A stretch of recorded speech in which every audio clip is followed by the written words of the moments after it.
na predvečer tekme Maribor-Rusija, vaš prvi samostojni koncert v Mariboru.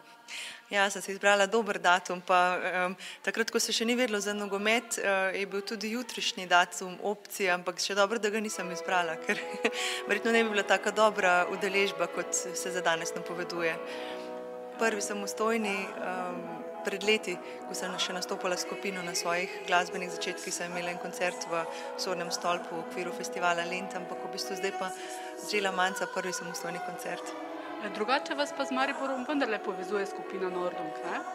Ja, to so bili moji glasbeni začetki, najprej s pianistom Gregorjem Antaurjem in potem je še on potegnil v to skupino.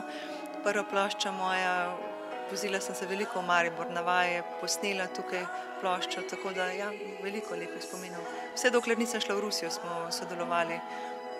Potem pa ste si izbrali drugo glasbeno spremljavo. Ne, tista glasbena skupina je bila nekako bolj pop jazz stilu. Jaz sem pa zdaj šla v bolj tak, bi rekla, crossover, nekaj med opero in popularno glasbo. In pač tlele bolj pašejo klasični inštrumenti. Ali simfonični orkester, s katerim sem tudi posnela oba CD-ja, ali pa klavir, violina, godalni kvartet. Kaj vse boste predstavili danes? Najlepše, po čemer me ljudje poznajo, se pravi največje uspešnice iz albumov Slovanska duša in Slovensko srce, ki sta bili obe danes že platinasto prodani. Potem pa izbor najlepših pesmi 20. stoletja, od operete do muzikla, do najlepših filmskih tem, glasba iz celega sveta, ki nekako smiselno lepo skupaj paše, predvsem je pa to en lep koncert za dušo, za srce, kontrasten, veliko občutkov ima v sebi, temperamenta.